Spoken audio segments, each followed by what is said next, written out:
As former chair and commissioners of SPAN, I was the chair at that time, by the way, we univocally signed this petition to criticize and condemn the recent de-gazettement of 536.7 hectares of the Kuala Langat North Forest Reserve by the Selangor state government.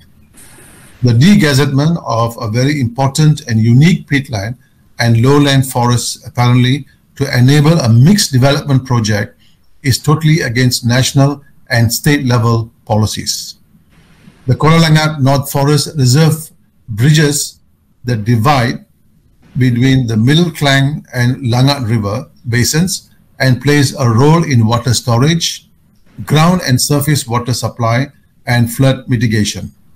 It directly supplies water to agriculture and plantation crops of the local Temuan Orang Asli communities who have been the guardians of the forest for more than 130 years. When the forest was first gazetted as a permanent forest reserve in 1927, the rights of the Orang Asli community were officially recognized to live within the forest, harvest forest products, and use the water resources. The Orang Aslis have a cultural affinity with the forest, and some still depend on it for livelihood and welfare. Clearing and developing the area for a mixed development project will destroy the heritage of the community as well as a unique ecosystem designated as an environmentally sensitive area Class 1 under the National Physical Plan.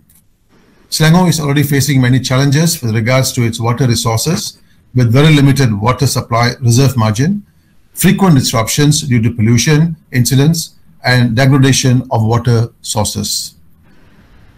Kuala Langat North Forest Reserve stores more than 15 billion liters of water in its peat soil and supplements groundwater and surface water flow in adjacent areas. This important function will be totally disrupted by the proposed project. There have been many failings in the de-gazettement process. For example, 1, no development plan or feasibility study has been presented to justify the project of forest conversion. Number 2, no environmental impact assessment report has been prepared or approved. Number 3, no public hearing has been held to consider proposals to modify the gazetted district local plan, which currently specifies the site to be strict conservation zone.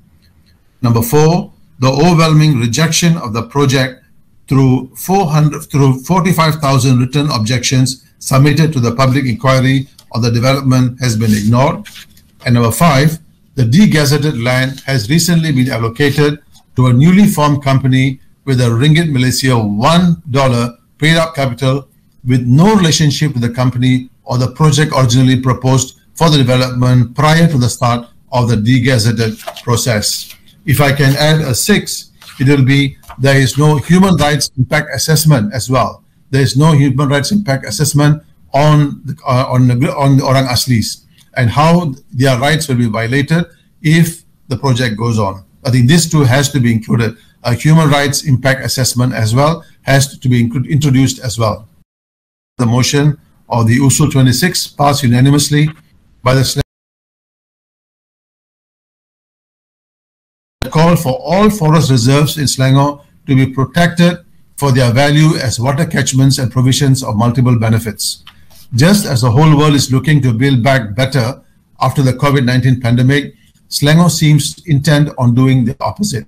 We call on the Menteri Besar of Selangor, Yang Amat Berhormat Amiruddin Syari, and the Selangor state government to reverse their decision to de-gazette the Kuala Lumpur North Forest Reserve and instead support its long-term protection as the indigenous territory of the Orang Asli community, which is environmentally sensitive area and an important hydrological system.